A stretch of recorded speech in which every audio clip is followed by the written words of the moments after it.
Chicken pakora তো আপনারা সবাই বানাতে পারেন। তো আমি কিভাবে বানাচ্ছি সেটাই আজকে আমি আপনাদের সঙ্গে শেয়ার করছি। নমস্কার, আমি সহেলি রান্নাবান্নায় আপনাদেরকে স্বাগত। তো আজ বানাবো একটু চিকেন পকোড়া। এখানে 250 গ্রাম চিকেন নিয়েছি। চিকেনগুলোকে একদম ছোটো ছোটো পিস করে নিয়েছি।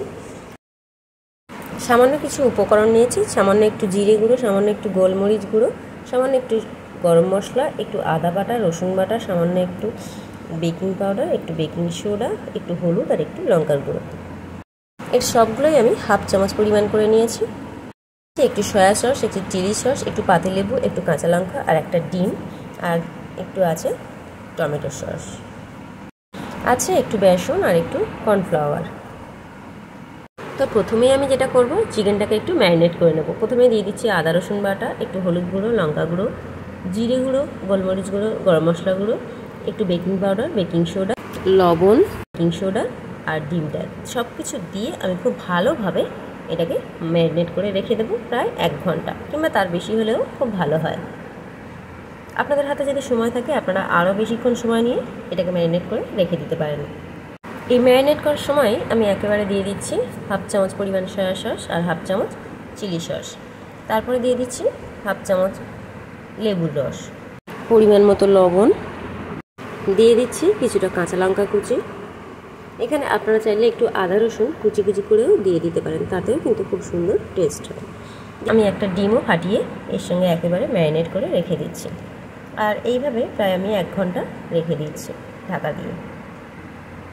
1 ঘন্টা পর ফিরে এসেছি। দিয়ে দিচ্ছি প্রায় 2 চামচ মতো কর্নফ্লাওয়ার, দিয়ে দিচ্ছি 1 চামচ পরিমাণ বেসন।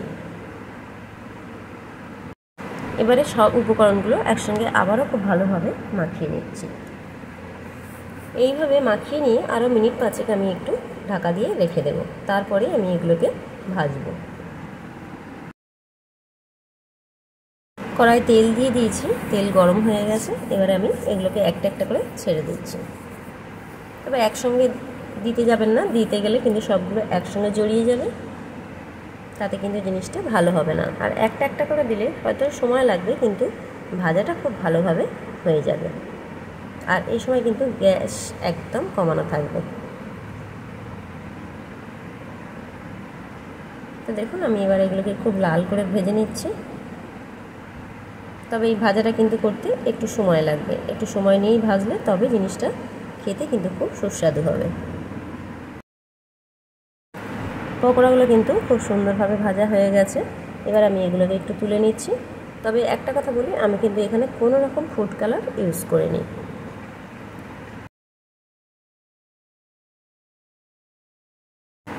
আবারও কিছুটা পকোড়া আমি কড়াই ছেড়ে দিচ্ছি। তবে এগুলো কিন্তু একটু ধৈর্য নিয়ে ভাজতে হবে। তাড়াতাড়ি গ্যাস জোরে দিয়ে ভাজলে কিন্তু এগুলো খেতে একদমই ভালো হবে না।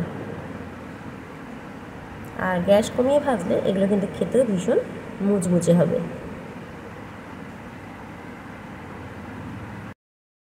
পকোড়াগুলো কিন্তু আমার প্রায় ভাজা হয়ে এসেছে। এবার আমি এগুলোকে একটু তুলে নিচ্ছি। আর দেখুন, আমি একটা কেটে দেখাচ্ছি আপনাদের কতটা সুন্দর, ভিতরটাও কিন্তু খুব সুন্দর নরম সিদ্ধ হয়ে গেছে, ভালোভাবেই সিদ্ধ হয়েছে, আর কিন্তু ভীষণ মুচমুচেও হয়েছিল। তো এইভাবে আপনারাও বাড়িতে একবার ট্রাই করে দেখতে পারেন, আশা করছি ভীষণ ভালো লাগবে। তো আজকের এই রেসিপিটা কেমন লাগলো অবশ্যই কিন্তু কমেন্টস করে জানাবেন। আর যদি ভিডিওটা ভালো লেগে থাকে তো প্লিজ আমার চ্যানেলটিকে একটু সাবস্ক্রাইব করে আমার পাশে থাকবেন। আর যারা এখনও পর্যন্ত আমার চ্যানেলটিকে সাবস্ক্রাইব করেননি তাদেরকে অনুরোধ করছি চ্যানেলটিকে একটু সাবস্ক্রাইব করে নেওয়ার জন্য।